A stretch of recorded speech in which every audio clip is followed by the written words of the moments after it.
On a gloomy evening, a blood-curdling scream of a man echoed from a house. He sat in front of his wife, shielding her on his lap, which still bore severe burn marks from a hot iron, and panted heavily, begging, "Please, sir, give us one more month." The thug, the one holding the iron, looked down on them with a contemptuous gaze, threatening that if they borrowed money from anyone, they would have to sell their internal organs to pay off the debt. And that was the principle of being human. Then gradually moved the iron to in front of him and cracked a grotesque smile. "Yes, I have to let you guys taste a little bit of suffering. Only then will you understand the pain of those who can't get their money." At this time, the wife picked up the phone to send a text message while her whole body was shaking with fear. The thug caught the woman's suspicious behavior as she hid behind something. He snatched the phone from her hand, guessing, "You're calling the cops?" Useless. But upon checking the messages, he was slightly surprised. The messages were between her and her son. "Mom can't reach you? Where are you?" And another unsent message. "Whatever you do, don't come home. Got it?" This made the thug grin from ear to ear. "Torturing you isn't as fun as torturing your son, is it?" The couple became frightened and panicked upon hearing their son's name. "Don't touch our son!" But the others rushed over to restrain them. The thug ordered, "Shut them up! Don't make any noise!" The henchmen used ropes and tape to gag the couple, rendering them unable to make a sound, while the thug remained nonchalant, waiting for their son to arrive. "You know, I don't want to scare your son." Upon hearing the door knock, he turned around, menacingly. "He's here." Sianhu was standing outside, his hand on the door handle. He remained silent and slowly opened the door. As the door creaked open, the mother, with tears in her eyes, tried to shout for help, but was gagged by one of the henchmen. When the door was fully open, he stood before a scene of hell. The henchman began to hide beside the wall, waiting for an opportunity to pounce. He acted as if it were a normal day, removing his shoes and placing his bag down, announcing, "I'm home." He stepped into the house. A henchman suddenly jumped out, wielding a stick, and struck Sianhu on the back of the neck, causing him to stumble forward. The mother, bound and helpless, witnessed the horrific scene, but something didn't seem right. When the stick was swung at him, Sianhu didn't fall. Instead, his body stiffened, like it was nailed in place. Before the henchman could react, Sianhu struck him hard on the face, sending the stick flying out of his hand. The thug behind him was shocked, watching as his henchman was thrown away. His face was smoking, his features distorted, and he looked like he was about to die from fear. He gritted his teeth, terrified, and looked around. "What is this?" As he looked back, his entire body emitted a powerful energy while his head continued to bleed. The thug shouted, "What are you waiting for? Kill that bastard!" The others echoed, charging towards Sianhu. Sianhu dodged 2 attacks with agility, then bent down and struck one of them in the flank. The henchman's ribs shattered from the punch. The subordinate was in such agony that he couldn't even hold his stick, and he pulled his hand back and struck again, this time shattering the ribs completely. The henchman let out a loud cry of pain, his eyes wide open and veins bulging. Sianhu's head was targeted by a descending foot. He quickly turned and grabbed the leg. Then, he kicked the other leg that was still standing. He broke his leg and fell back. But there was another person behind him who was holding a chair and rushing forward. He smashed the edge of the chair into Sianhu's head. Sianhu gritted his teeth, enduring the pain, but showed no signs of injury. He looked up at the henchman with angry eyes, terrifying the henchman. Before he could react, Sianhu was thrown against the wall beside the thug, surprising him. Seeing his henchman being brutally slaughtered, the thug stuttered, "What are you doing?" He held a knife in his hand, eyeing Sianhu's parents. The thug grabbed Sianhu's father's head, pulling it back, and threatened, "Let's see if this guy can still fight when his dad is dead." Unbeknownst to him, his threat was foolish.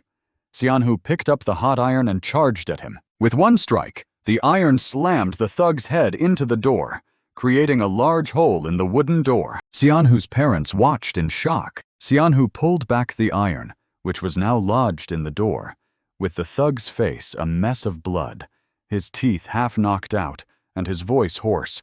"Call an ambulance! Is anyone here?" He begged for help, but inside the house, all his henchmen had been taken down by Sianhu. Sianhu breathed heavily, his head covered in blood. His parents looked at him, exhausted. Xianhu knelt down to untie his parents. He panted, "If you two didn't want me to fight, then you shouldn't have been this poor." He glanced down at his own body, then finally collapsed on the floor. His mother was extremely worried. "Xianhu!" she shouted loudly. "Kang Xianhu!" He was taken to the hospital along with the gangsters who were present there. They continuously cried out in agony, and the hospital's condition was also critical. Those men kept begging the doctor to save them. In the midst of such a chaotic scene, a man appeared at the counter. He asked the counter staff what was going on and what this mess was all about. The staff replied that a debtor had taken down 10 gangsters, then raised glasses and continued to speak, and a high school student did it alone. Upon hearing this important information, he constricted his pupils. The gang leader, who was severely injured, struggled to tell his underlings to find that damn guy and kill him immediately. The underling reluctantly said, "Big brother, that guy is also in the hospital." Then he sneered and said, "Black Bear just went, so that guy must be dead by now, right?" When the man heard this, he suddenly jerked. "Black Bear?" Then he asked which room the high school student was in. The cashier checked the computer and replied, "Yes, he's in room 202. The sound of hurried footsteps echoed from the emergency room as he rushed quickly to Xianhu's hospital room. As he ran, he thought to himself, "If Black Bear is in this area, then that kid must be one of the 4 fighter candidates I'm looking for. This will also help me determine the candidate's abilities." Then he stopped in front of the hospital room door, thinking, "Unfortunately, this involves..." He looked at the nameplate, and it was indeed Kang Xianhu. Then pressed their eyes against the glass door and think to themselves that this student is really pitiful. The scene before him was Xianhu standing face to face with a man 3 times his size, who was known as Black Bear. He had just been hospitalized and was already being so aggressive. The man snarled and threatened, "You're just a worthless high school student, and you called me here? Don't hate me too much. I still have debts to collect." The man's eyes turned red with a menacing glare. The man continued, "But you're quite interesting," as he smiled, revealing sharp teeth. "You see me, and yet you're not afraid?" Xianhu, on the other hand, was not backing down. He directly pulled out the IV tube from his bloodstream. Xianhu pulled out the IV tube and was ready to face the man. Black Bear raised his hand high and swooped down, saying, "Let me teach you a lesson so you'll know what fear is." He simultaneously rushed forward and raised his fist to his face. Both of them tested their speed, which made the young man standing outside not surprised, but amazed at how fast it was. However, in the end, Xianhu was grabbed by the guy first. His head was hit hard on the floor, and he immediately fell forward with his whole body. Xianhu's mouth was filled with blood, and his eyes were wide open as if his soul had left his body. Black Bear looked at his hand, which was emitting a fierce aura, and smiled, saying, "Kid, no matter how crazy you are, if you charge at me like that, it only makes me want to hit you harder. If you're not afraid, that's the fastest way to die." However, instead of giving up, Xianhu slowly stood up, surprising Black Bear. Xianhu wiped the blood from his lips and said, "You're talking too much." Black Bear was taken aback, his face twisted in anger. He decided to take revenge and charged at Xianhu, saying, "This is going to be fun." The man felt a sense of unease, thinking, "Is he going to kill that kid for real? I have to stop him." Before he could intervene, Xianhu dodged Black Bear's grasp and crouched down, kicking. He kicked Black Bear's face with great force, causing him to lose his balance and fall backward. The young man outside the door was shocked, his eyes widening in surprise. Black Bear's face was distorted, his temple sunken, and blood splattered everywhere from his hand. The man was stunned, having never heard of Black Bear being defeated before. However, Black Bear was not easily defeated. He quickly regained his balance by supporting himself on the floor. The man continued to watch through his glasses, thinking, "Is this for real? Can Black Bear really lose?" He was known as the King of Muscles throughout the country. Black Bear laughed, saying, "You really think I'll lose to a high school student?" Before he could gloat, Xianhu launched a fierce attack, striking Black Bear's face.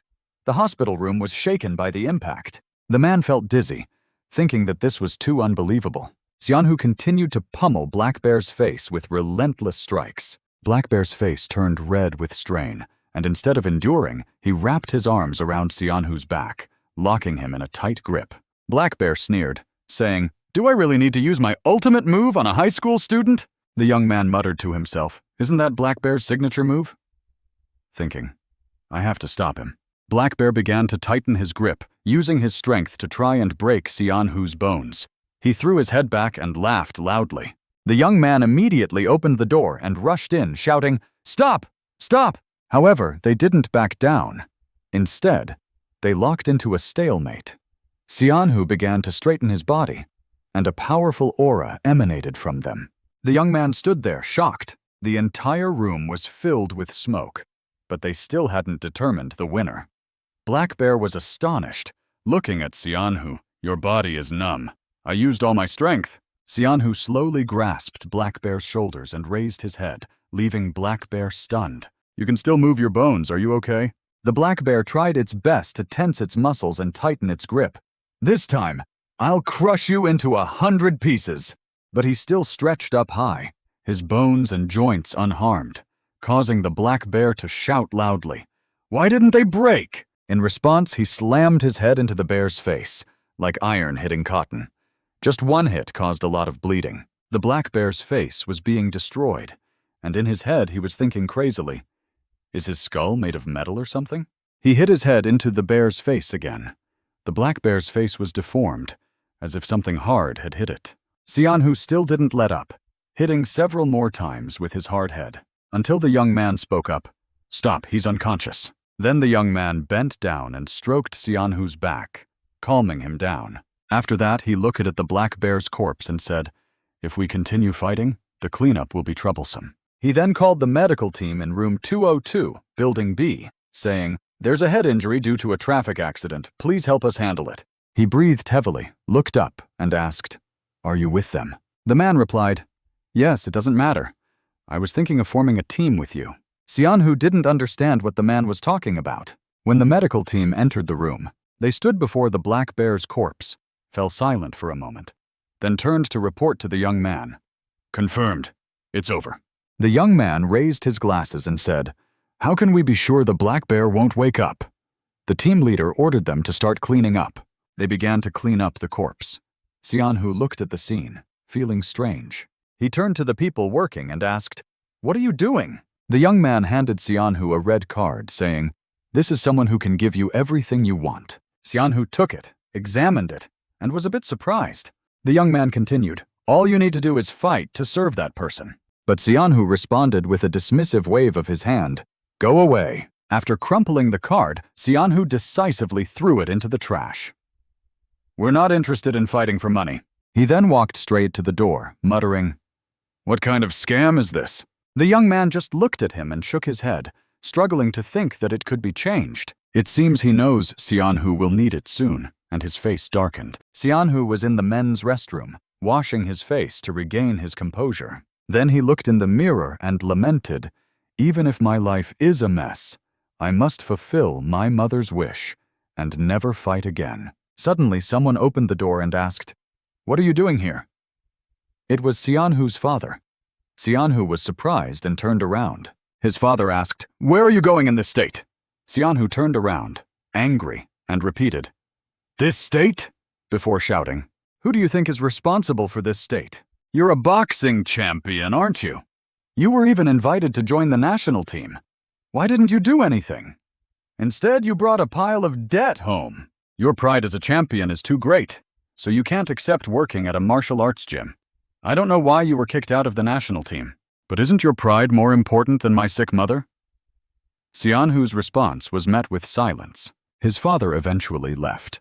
Xianhu was told not to think about going anywhere and to stay in the hospital, which made him feel resentful. In his heart, he cursed, "This is disgusting." Suddenly, a severe headache hit him, causing him to stumble. Xianhu fell down. Sitting under the sink, holding his head, he thought, "Is it because I haven't slept enough lately?" He muttered to himself, "No, it must be every time I see my father that my head hurts. I hate him. Just 1 week of being critically injured has already exhausted our entire family's savings. He's cowering before the parents of the bully, and he can't even help me. So I don't want to trust anything he does, but it seems like my life is falling into the abyss. As a high school student, if I can't even afford to rent a fishing boat, how can I change my life? I can't even afford daily living expenses." A peer around his age approached him. suggesting, "Why don't you become my underling?" But Xianhu was too busy with his part-time job to accept and told him to leave. They didn't let him off easily. They had their gang smash his delivery bike, and they laughed disdainfully. "You're dead meat, ha." Xianhu remembered those memories, and because of those bullies, his debt to his father increased. "And I can't just run away and abandon my mother. My life is truly at rock bottom." Xianhu suddenly woke up on the hospital bed, clutching his head in pain. Did I pass out again? He wondered why they had moved him to a different room. Xianhu pulled out his phone. "How long have I been lying here?" He was surprised to see a message from his father. His father had messaged, "ASEAN father thinks it's time to tell you everything, tonight." Xianhu gritted his teeth, wondering, what else is my father hiding from me? Xianhu clicked on his mother's chat. What about Mom? He decided to call his mother, but his father answered instead. His father initiated the conversation. "Is Mom okay?" His father replied in an urgent tone. "Xianhu, don't go home. There's a gang of thugs hiding there. It's very dangerous, making Xianhu feel uneasy. What's going on?" He was worried and told him to stay there. "Dad has transferred you to another hospital under a different name. You'll be safe there," he said. He was also restless, got out of bed and asked, "Where's Mom?" His father replied, "Your mother is hiding in a motel near the police station, so don't worry about her. Dad can't talk on the phone for long." Then he told his son, "Now you can't go anywhere. Understand?" He hung up the phone, leaving him in a state of contemplation. Xianhu gritted his teeth, cursing himself. "It's all my fault. If only I hadn't provoked those guys." He quickly ran off with his phone in hand. "First, I need to find Mom." Suddenly, there was an incoming call from his father, making him a bit surprised. "Dad?" he answered. The person on the other end was a different man. "Are you Mr. Kang's son?" "Yes, I am. Who are you?" The person on the other end immediately informed him of a very bad situation. Mr. Kang had a fall and is unconscious, making Xianhu very worried. On his end, Xianhu's father had fallen from a height while working on a construction site. He seemed to have broken his limbs, and there was a high risk of death due to blood loss. In the intensive care unit, he stood beside his father's hospital bed. His father was fully bandaged, and his life was dependent on a ventilator. The doctor told him that the surgery was very difficult, and the surgery fee alone was 100 million. After the surgery, there would be several years of expensive treatment and recovery. Xianhu thought of this, and his tears flowed out in anguish. He sat down beside the hospital bed, crying and hugging his head. Why? In the silence, he wondered what he should do. Then Xianhu remembered something. The card that the young man had given him. He recalled throwing it into the trash can. Xianhu thought he should go back to his room immediately. At the hospital in the late afternoon, he rushed back to room 202, panting heavily. Xianhu slowly walked over and pulled the trash can towards him, but the reality was bitter. The card was gone. Lost. He was completely hopeless, just bending down, shivering, and blaming himself.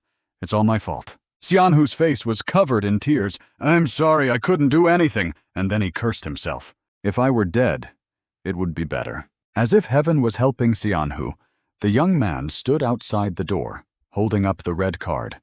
"Are you looking for this?" Xianhu was startled. The young man seemed a bit smug. "Have you changed your mind?" Xianhu asked. "How much can you pay me?" The young man immediately made a deal. "At least 10 billion if you win," making Xianhu surprised. He added, "Even if you don't win, but become famous, you can still earn a lot of money. So do you agree to this proposal?" This made Xianhu think for a long time. In his office, there was a big nameplate on the door. His name was Annex. Xianhu was invited in to discuss business with him privately. The young man handed him a contract. "Read this if you agree. Sign it." He looked at it in surprise. "A fighting arena?" The young man replied, "This is an underground tournament where fighters use stimulants provided by the hospital to compete." Xianhu said with sharp eyes, "I don't know about stimulants." The young man immediately showed him a box full of vials containing different liquids, making Xianhu surprised. The young man held up a vial. "This is not an ordinary stimulant. Depending on the type, it can make an old man on the brink of death become suddenly strong. Of course, using stimulants is not mandatory." Xianhu suddenly realized something. "Wait, who are you?" The young man replied, "Sorry for not introducing myself earlier. I am Kim Min-seok, a scout for a VIP client participating in the tournament." Sianhu was shocked. "A scout?" Min-seok said, "The important thing now is not who I am, but the stimulants. No fighter has ever won without using stimulants." Sianhu insisted, "I said I won't use them." The young man said, "You'll be briefed more on the stimulants when you enter the arena." Sianhu thought to himself that the man wasn't listening to him. Min-seok continued talking about working with them. "If you pass the tournament and make it to the top 20, you'll get a sponsor. Then you can choose a VIP client as your sponsor and work with us to achieve the championship. It's that simple." Sianhu said, "All right, I understand. Now give me the money, that's all I need." Min-seok raised a condition. "There's one problem. You'll only be paid during the tournament." Sianhu shouted, "What?" He slammed the table, stood up, and looked at the man with anger. "Are you kidding me? Why should I work with you?"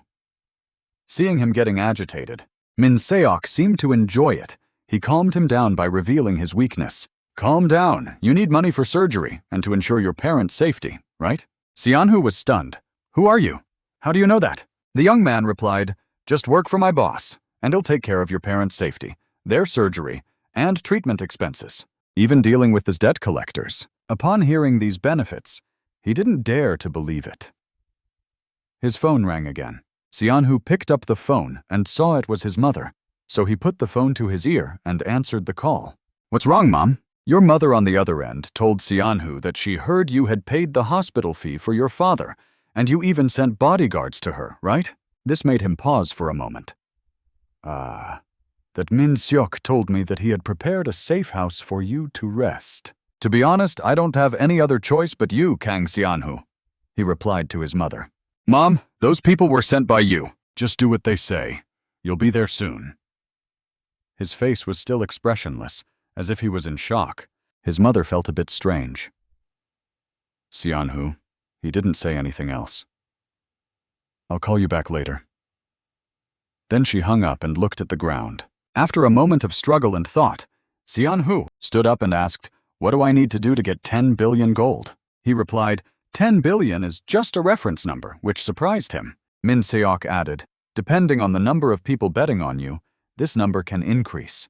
The winner can even receive 15 billion gold." Xiaomi muttered, "You're really crazy."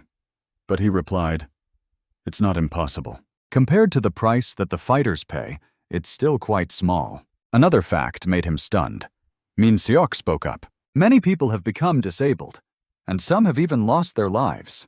In reality, only 10% of the fighters from previous tournaments can leave the tournament without any injuries."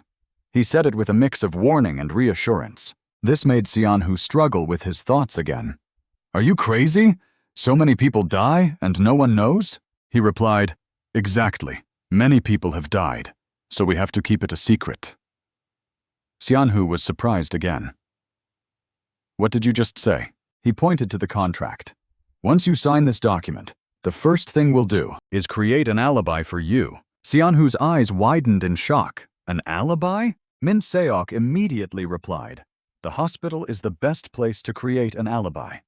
You can participate by having a camera record you or buying something in your name to create an alibi. We can fake any death, disappearance, illness, or side effect. Everything is possible." He gritted his teeth and tried to threaten. "What if I report you to the police?" he asked. "It's easy to make you an addict. Who will believe a junkie's nonsense about a non-existent tournament?" He smiled kindly and assured, "Don't worry, you'll be dead before you can do anything." This made him mutter, "You're really crazy." Min-seok turned serious again. "That's the beauty of our hospital system, isn't it?" He finally asked, "Let me remind you again, this is entirely your choice, Kang Sianhu. Will you sign?" It was a difficult decision for Sianhu. Min-seok said that most people take a few days to think. Suddenly, Sianhu quickly put his hand on the contract and signed his name, which surprised Min-seok. Sianhu's face was expressionless. "You have to keep your word." Min-seok smiled cunningly after achieving his goal. A female nurse appeared behind Sianhu. The strange atmosphere made him exclaim, "What the?" Just as he had predicted, she injected him with the sedative. Sianhu pushed her hand away. "What's this?" But it was too late. His eyes started to blur, and his head felt dizzy from the medication. In his blurred vision, he could hear Min Seok say, "Don't worry, it's just a sedative to take you to the competition area." His eyes slowly closed. It was also when his voice echoed in Sianhu's mind. Sianhu remembered to take care of his parents. As long as you participate in the tournament, you must ensure victory and resolve all issues, even when you are in a deep sleep. He slowly regained consciousness and wondered, "Am I dead?" His tired eyes slowly opened, and the first person he saw was a member of the medical team. Sianhu wondered where they had taken him, but looking into the distance, he could see that they were taking him further away from the emergency exit and deeper into a dark place. Sianhu looked up and asked, "Where am I?" The person just remained silent and continued moving. "You'll know soon enough." Then he looked down and muttered, "This is hell." On a morning at the Hosin high-rise building, a man named Shazu, the vice president of the Hosin Corporation, was sitting at his desk. He looked at the photo on his desk and asked, "Do you think this is possible?" He seemed a bit uneasy. "Using a high school student as a fighter, even if he defeated the Black Bear," Min Seok replied. The vice chairman would definitely laugh at this idea. Shazu gritted his teeth in anger. "But why?" He adjusted his glasses. "The crazier it is, the better. If we want the vice chairman, who is obsessed with the fighting arena, to participate in this bet, we must make him underestimate us." He wondered, "Do you mean that with just this high school student we can win against him?" Min Seok continued, "We've examined Kang Sianhu's bones after he used his move.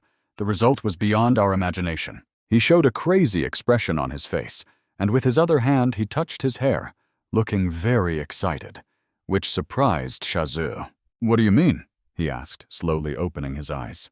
When he woke up, the first thing he saw was a young man stepping on his head. "What's going on? Who are they?" When he realized it was a foot, Sianhu shouted as soon as he sat up. A bodyguard had already pointed a gun at him and shouted for him to back off, so he raised both hands. He took a few steps back, laughing and saying, "Just kidding, just kidding." Above them, a drone was observing. Its camera focused on them. Close to Sianhu, it completely confirmed that the player had woken up, which made him puzzled. What was going on? He looked around and wondered where he was, and what the uniform was for. A machine announced something. The first random match was about to begin. Before he could prepare, he was thrust into battle. What was going on? A guide screen appeared. The first match would determine the suitability of the 200 warriors to continue into the main arena. A machine slowly rose in front of Sianhu. He looked at it in surprise. On the rack was a syringe. This was a test round for performance-enhancing drugs. Each player would be provided with a random stimulant by the representative. Each type would enhance different physical abilities. From now on, VIP guests watching the match could start betting. The camera emitted a red light as the match began. The enemy quickly grabbed the syringe. Sianhu, on the other hand, was still staring at the syringe, thinking. He had broken his promise not to fight, and now he was going to break his last promise by using the stimulant. Suddenly, the man shouted, making Sianhu jump and look at him. The young man had already used up the contents of the syringe. The man's blood began to drip onto the floor, and his whole body started to tremble violently. His face was tense, and a grotesque smile appeared. The young man, seemingly out of his mind, shouted, "The stimulant for strength!" Sianhu still didn't understand what was happening. What was going on? Before he could react, the man quickly raised both legs and kicked, forcing Sianhu to step back. Luckily, Sianhu dodged the kick by ducking his head to the ground. The kick was so strong it could have broken through a wall. He slowly regained his balance by sliding on the floor, and wondered, what kind of monster is this? The man quickly stood firm on the ground, panting. A few seconds ago, he was scrawny and had no muscles. Had he just gained muscle mass? The camera on the drone was still closely observing the young man. It reported, "Fighter Han Chi Iaoul has successfully enhanced his strength." The man laughed out loud, satisfied. "The right amount of stimulant. Luck is on my side. If I don't win now, it would be a shame.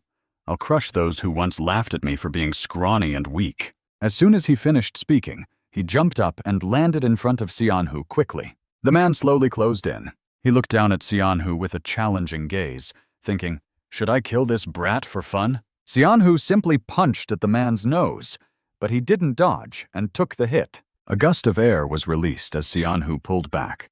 The man was still fine and wiped his mouth, saying, "You want to mess with me?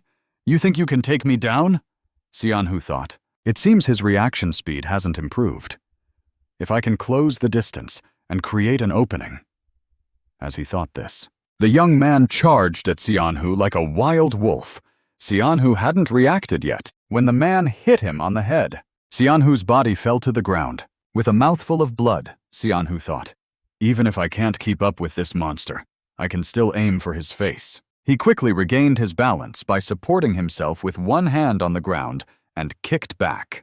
The man just smiled grotesquely. A headbutt sent Xianhu flying before he could even attack. Xianhu's back was bent and he spat out blood.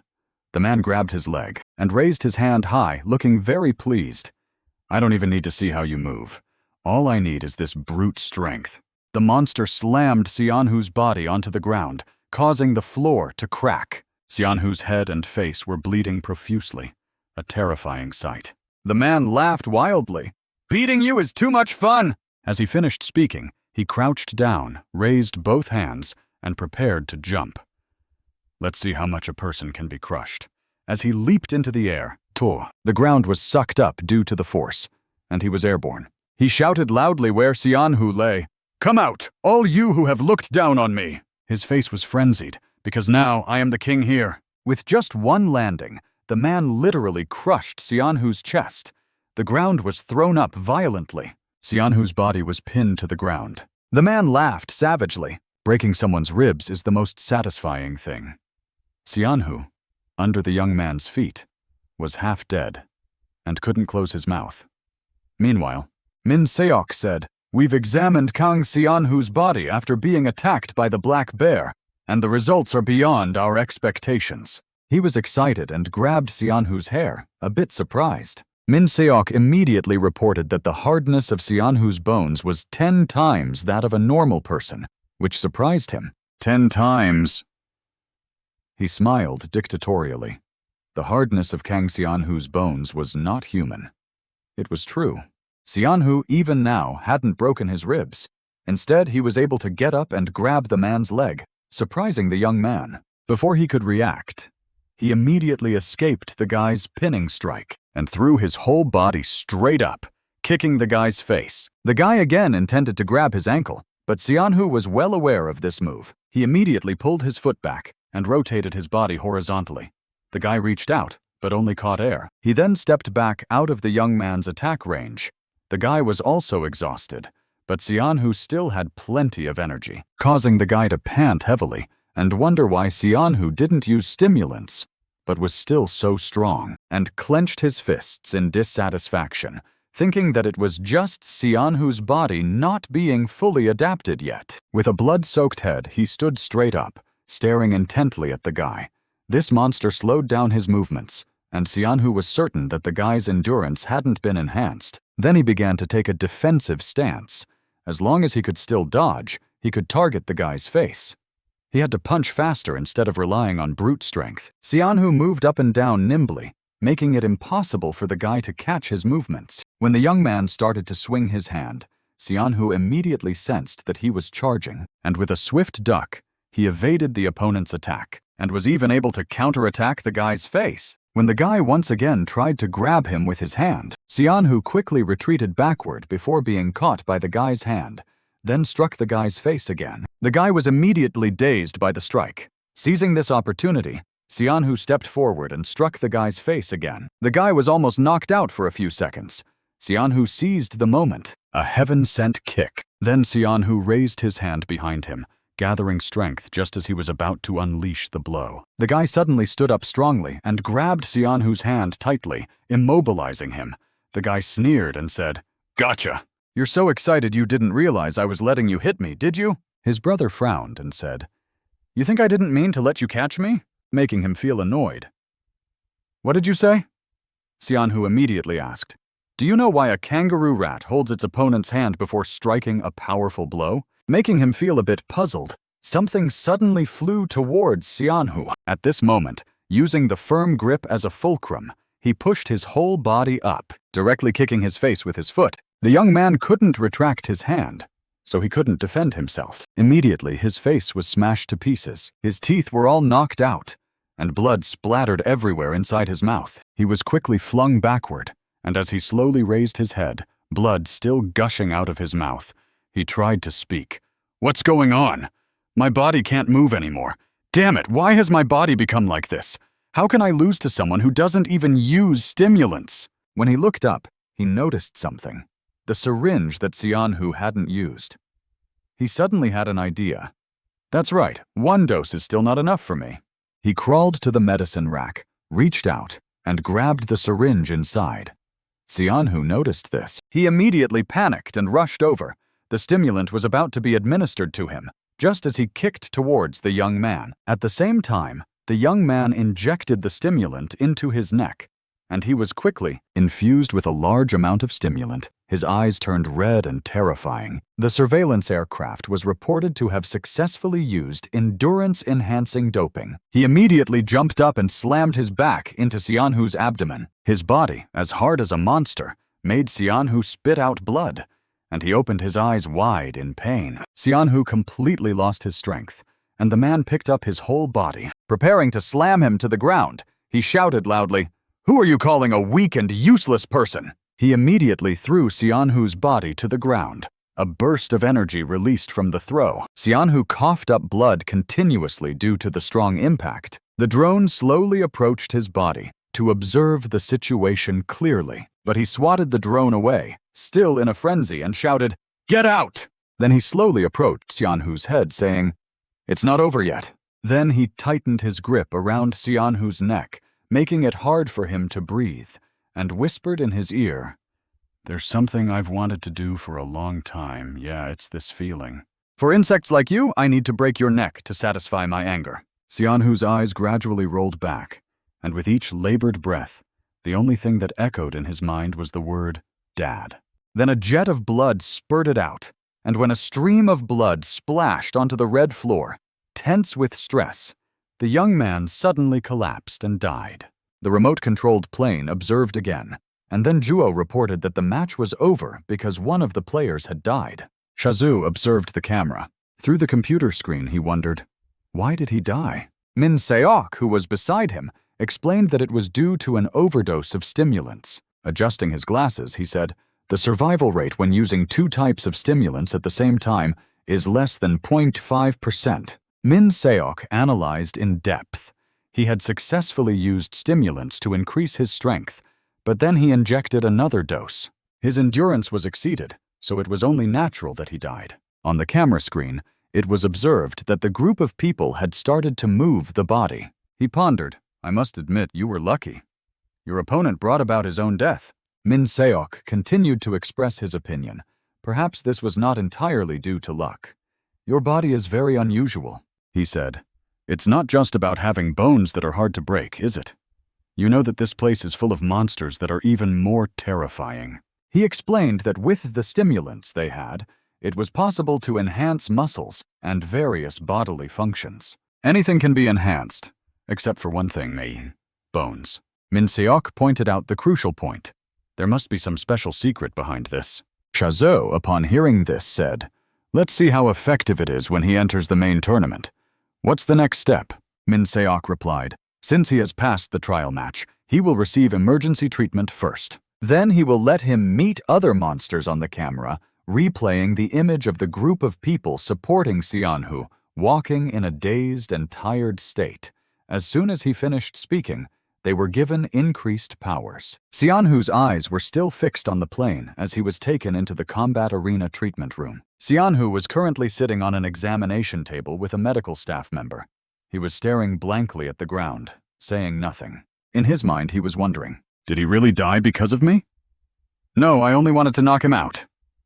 The image of that moment kept replaying in his mind. Feeling like he was about to die, Xianhu became even more confused, thinking that he was the one who had almost died. He then recalled the image of his father, who was wrapped in bandages and on a ventilator, and told himself to calm down. Xianhu gritted his teeth. "I am the only one who can save my father and mother." When he looked up, He saw the plane's camera pointing at him, announcing that all players were ready to proceed. "Now please move to the front hall." The medical staff member explained, "From now on, this machine will answer all your questions. As long as you're with it, you'll be fine. All of you are equipped with a deadly weapon, so don't do anything stupid." He slowly followed the guidance of the plane and proceeded to a door. It led him out of this cave where Sianhu was initially pushed into. He slowly followed. In his mind, he was wondering, where is this place? Sianhu walked to the entrance of a cave under the ground. How were they ensuring that he wouldn't escape? The aircraft pulled him forward. Sianhu thought to himself, "I wish I could call and ask if my mom is okay after the banquet." At least they said that his parents would be safe as long as he was here. He had to survive at all costs. It was nothing like the battles he had imagined. Outside, people thought he was a terrifying monster. He gritted his teeth. But here, even a nobody on the street had the same level of strength. Thinking about the scene earlier made him feel uneasy. Sianhu hesitated and pondered, how terrifying are the monsters here really? The aircraft spoke up, opening the competition venue. He looked at it in surprise. The gate slowly opened, and the mystical light inside spread out. He stepped inside gradually. Again, he was surprised, this time by what he saw inside. The place was filled with aircraft similar to the one he was on. They were all mobile surveillance cameras monitoring the players. Sianhu felt surprised. It reported that all players had entered. The game was about to begin. With 124 participants in front of him, it was indeed a tournament with many big names and a crowd of remote-controlled aircraft. It added that the instructions would be given briefly, so he should focus on the projector screen. He observed the monsters in front of him and whispered, "What kind of monsters are these? They're on a completely different level." The monsters were completely different from the ones he met in the first round. His vigilance also gradually increased. Sianhu pretended to blend in with the crowd, continuing to move silently.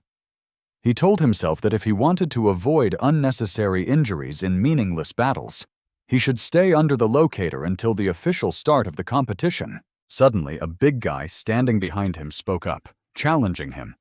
"Hey, you high school kid, how did you get in here? Let Big Brother play with you for a bit." He felt annoyed in his heart, thinking, "This uniform is attracting too much attention. Start the instructions already." As he continued walking past the two guys, he could hear them discussing. "Ha ha, I heard that kid got in here because his opponent used too much stimulant." The other one was a bit surprised and interested. "That means he hasn't used stimulants yet? He's wearing that uniform, so it's likely that those rich kids want to see others suffer," the other one suggested. "I'm bored.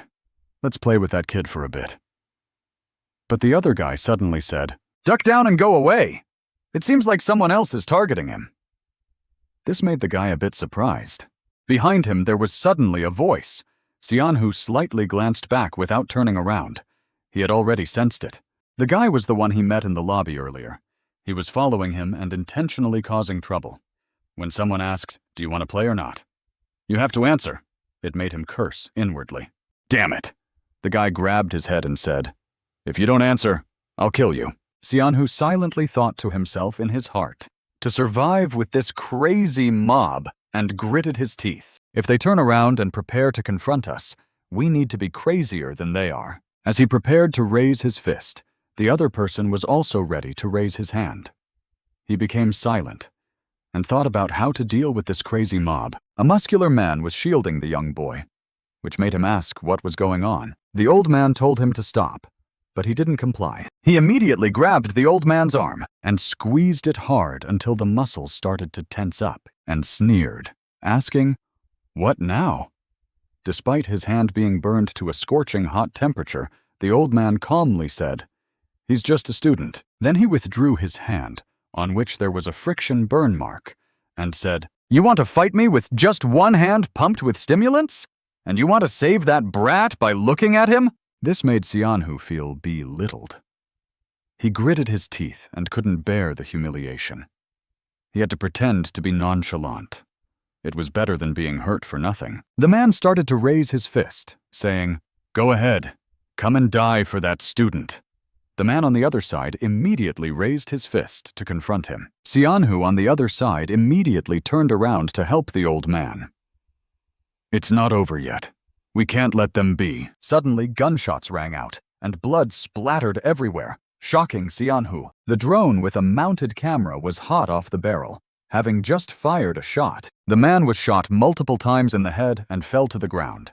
The drone emitted a sound. It announced that the guided tour was about to begin, and anyone who caused conflict outside the match would be shot dead immediately. On the other side, other drones were also pointing their gun barrels at the corpse. This made Xianhu even more shocked. They treat human lives like grass. How can anyone survive here? Suddenly, there was a noise, and a large screen appeared in the air, projecting an image. The image of the creator appeared, and he congratulated everyone on surviving the qualifying round, saying it was just a simple test of stimulants. As long as they were still alive, they wouldn't be eliminated. But from now on, anyone who was eliminated would be stripped of their right to participate in subsequent rounds. Ignoring that for now, the reason the fighters were participating in this tournament was for the 10 billion gold prize. When they heard the prize amount, they went wild, and Xianhu just stood there watching. He didn't feel anything about the money. He was only thinking about how to treat his father's condition, and how that amount of money could allow his family to live a normal life, he thought, then clenched his fist. The creator continued to speak, saying that unfortunately, only one person could receive the prize, but they shouldn't be too sad, because if they made it to the top 16 and survived, the fighter would receive 5% of the betting money from the VIP clients. He immediately showed them the number of VIP clients participating. A delighted voice exclaimed, clenching his fist with determination, "Both the reward and the bet are mine!" Then continue to guide each player. Each will have their own TV channel. Each will be arranged with a guide machine which is also a camera.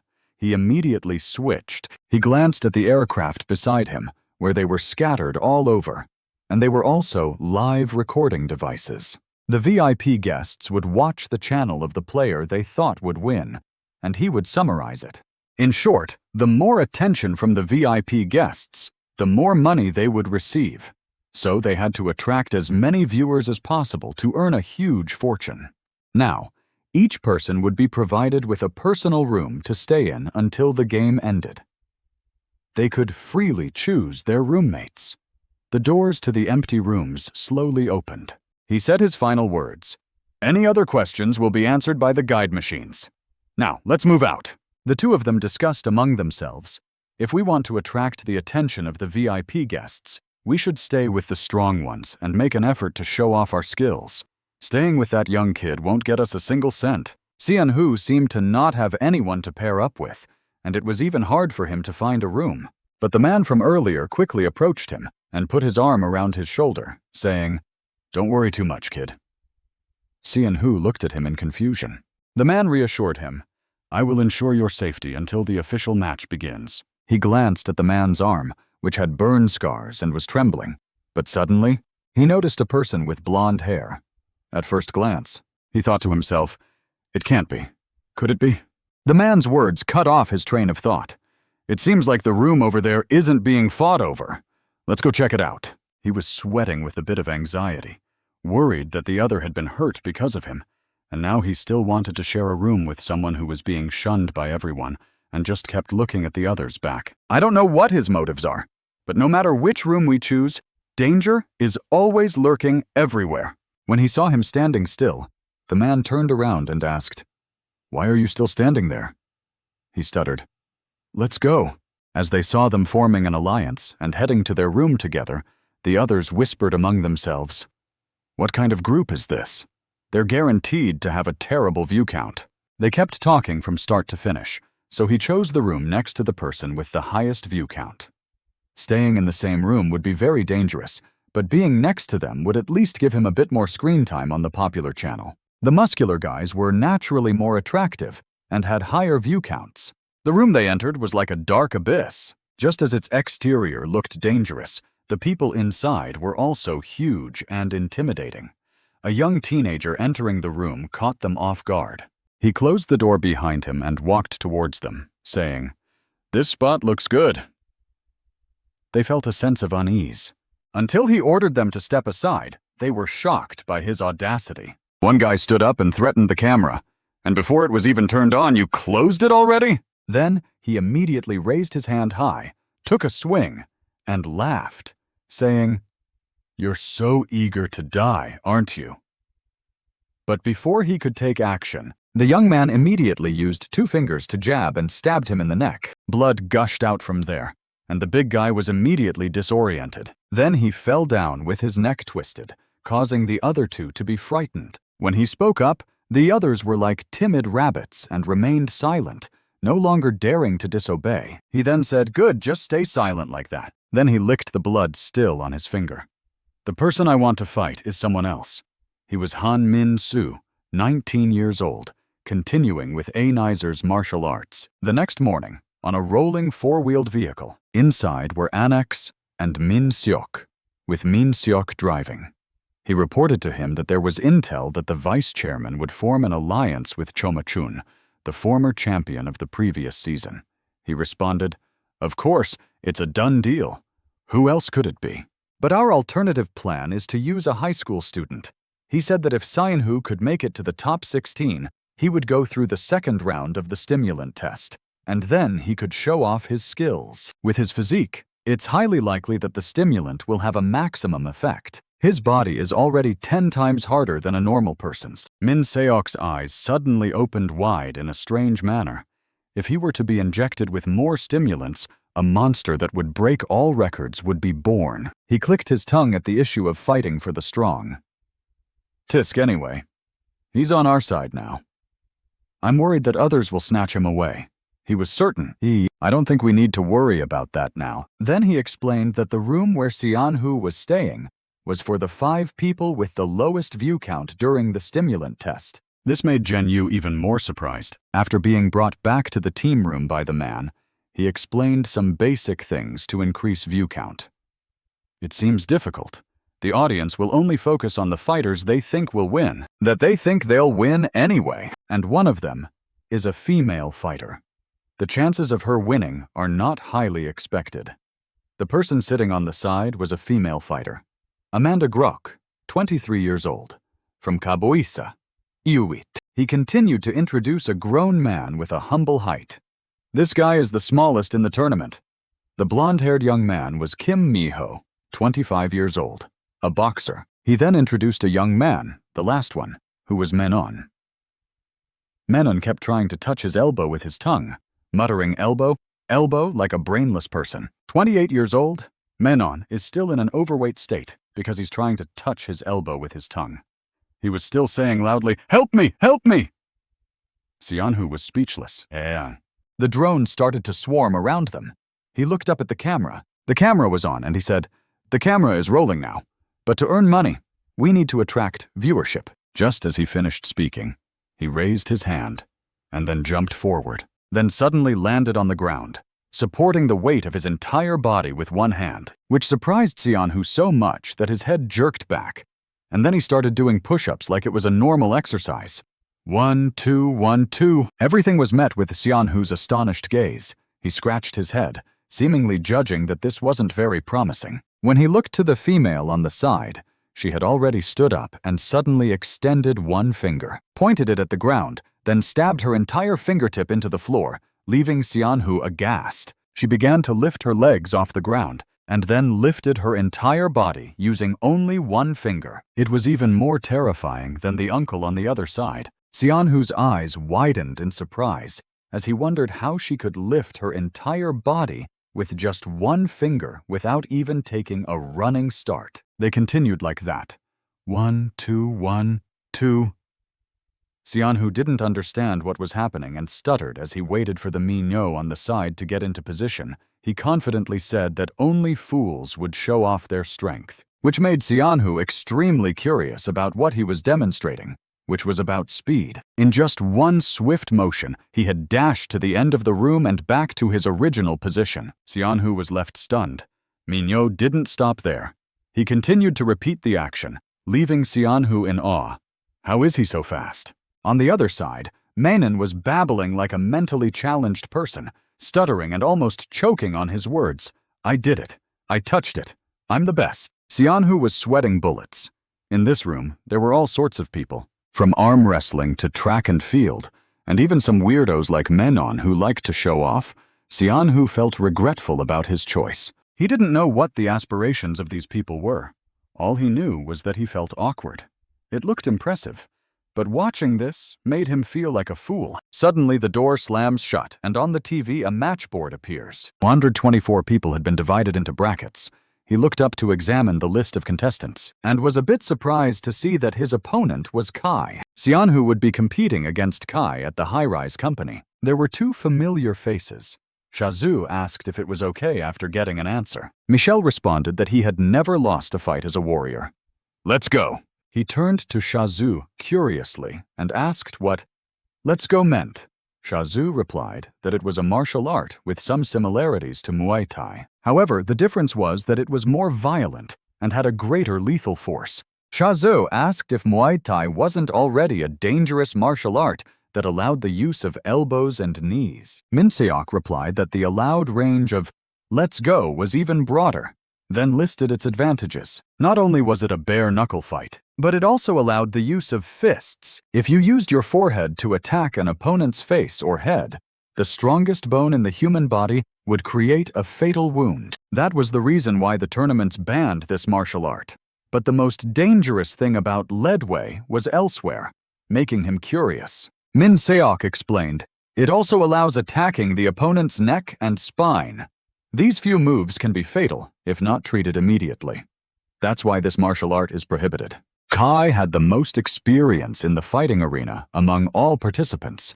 Besides his professional career, he was also recruited by other organizations to fight.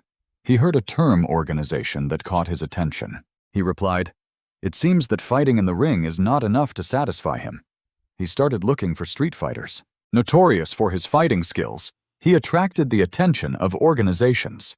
Shazhu directly asked, "Does Xianhu have the ability to win against him?" He also chimed in, "I'm also curious about that." This made him slightly surprised. "What is it?" Min Seok presented his argument. Until now, Kang Xianhu had only fought against debt collectors and guys like Black Bear who weren't formally trained in martial arts. The person he would be fighting against this time was Kai, 28 years old, from Blackpink. He responded simultaneously. The examination machine slowly opened, and a mist that had been contained inside began to dissipate, shrouding the surroundings in a mystical aura. He sat up after the examination, wondering, "Xianhu, how long have I been asleep?" Xianhu was slightly surprised, Why does my body feel so light all of a sudden? He rotated his wrist a few times, wondering.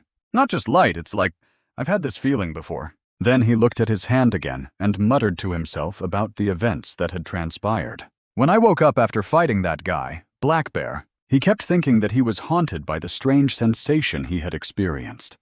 He looked at his body as if it had become stronger. The examination machine behind him also opened. The old man who had accompanied him earlier was there for his examination.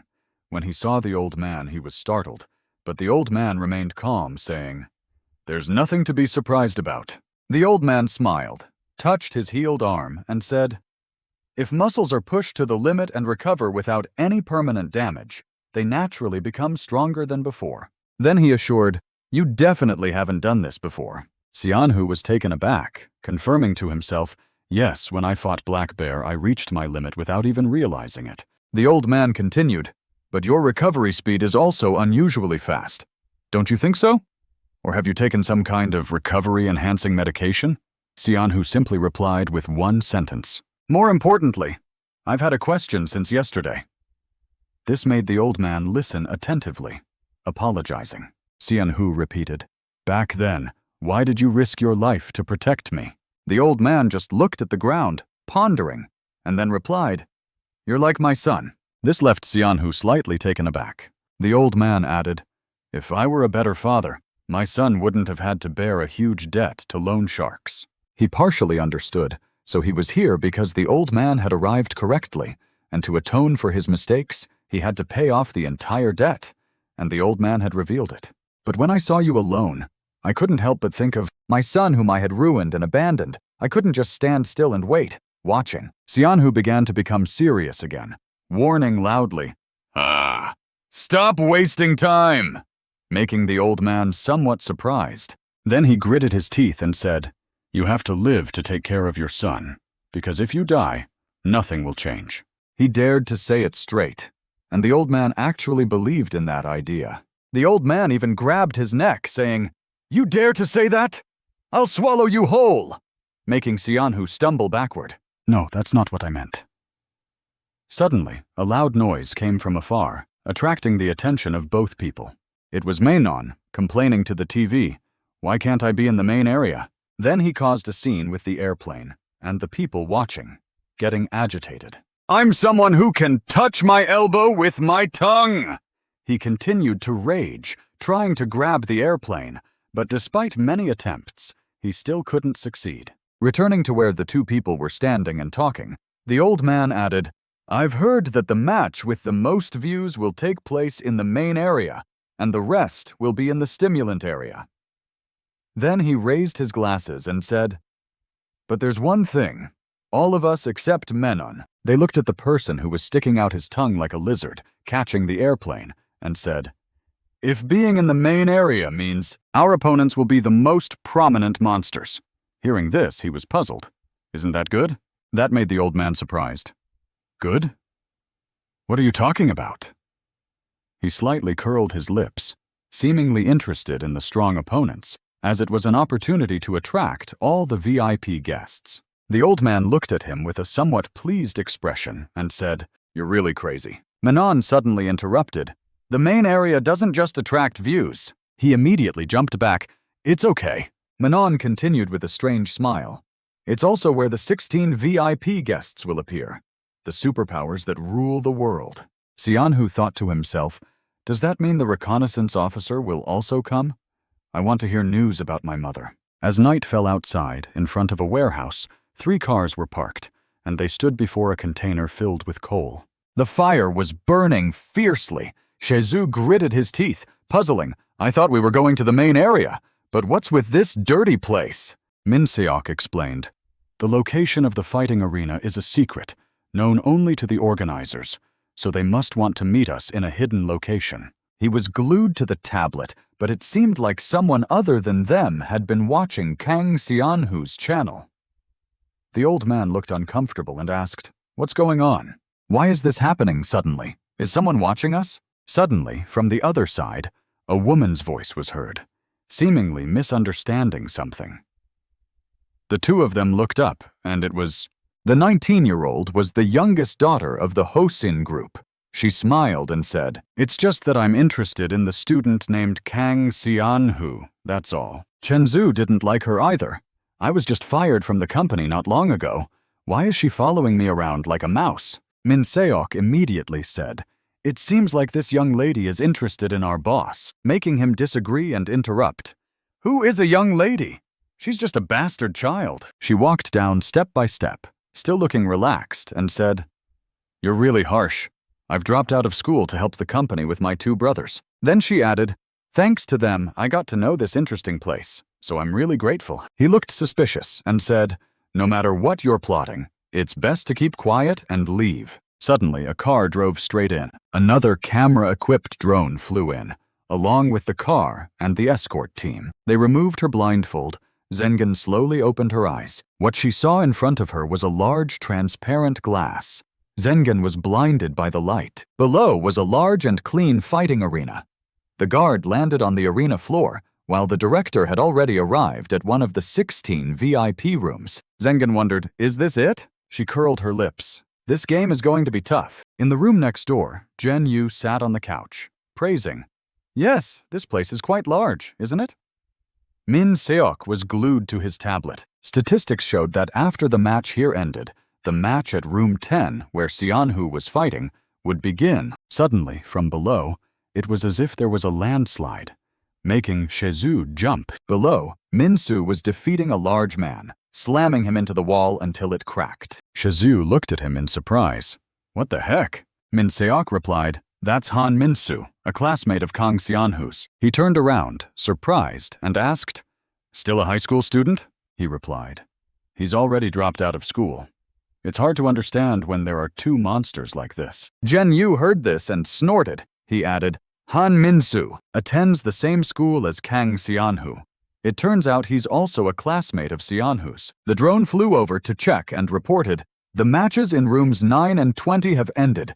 Xianhu has won. Next up are matches 10 and 3. Please welcome the fighters to the door. It's now open."